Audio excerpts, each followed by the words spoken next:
సంగారెడ్డి జిల్లా జరాసంగ మండలం ఏడాకులపల్లి వ్యవసాయ సహకార సంఘం భవనాన్ని జహీరాబాద్ ఎమ్మెల్యే మాణిక్రావు ప్రారంభించారు. 35 లక్షల వ్యయంతో నిర్మించిన పిఎస్సిఎస్ భవనాన్ని చైర్మన్ శివకుమార్తో కలిసి ప్రారంభించారు. నూతన భవనం అందుబాటులోకి రావడంతో మండలంలోని 9 గ్రామాల ప్రజలకు వ్యవసాయ సహకార సంఘం సేవలు మరింత చేరువవుతాయని ఎమ్మెల్యే అన్నారు. సహకార సంఘానికి సొంత భవనం సమకూడడంతో రైతులు ఎమ్మెల్యే కృతజ్ఞతలు తెలిపారు. చైర్మన్ శివకుమార్ కృషి పట్టుదలను ఎమ్మెల్యే అభినందించి ఆయన ప్రశంసించారు. ఈరోజు ఏడాకులపల్లి సొసైటీ యొక్క భవనము ఇనాగరేషన్ చేయడం జరిగింది.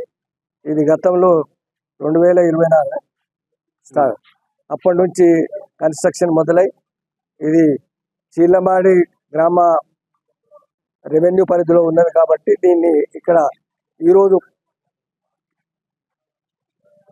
ఇది సొసైటీకి అంకితం చేయడానికి సొసైటీ చైర్మన్ శివకుమార్ గారు, అదేవిధంగా మాజీ డిసిఎంఎస్ చైర్మన్ శివకుమార్ గారి ద్వారా నిర్మింపబడిన ఆ సొసైటీ ద్వారా నిర్మింపబడిన ఈ యొక్క సొసైటీ బిల్డింగ్ మరి సొసైటీకి అంకితం చేయడం. ఎందుకంటే ఇది సొసైటీకి తప్పకుండా సొంత నిధులతో కాకుండా దీనికి అనే విధంగా రాబో దినాలలో ఈ సొసైటీకి ఈ బిల్డింగ్ ద్వారా కానీ ఇరు ప్రక్కల వాళ్ళు ఇంకా రాబో దినాలలో గోడౌన్లు కూడా కట్టాలనే ఆలోచన వాళ్ళు ఉన్నారు. కాబట్టి ఇది సొసైటీకి చాలా మేలు.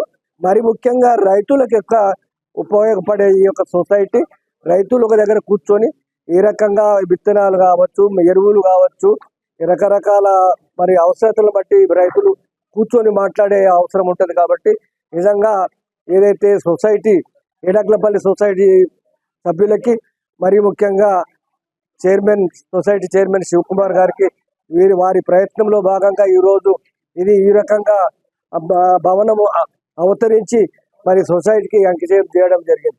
నిజంగా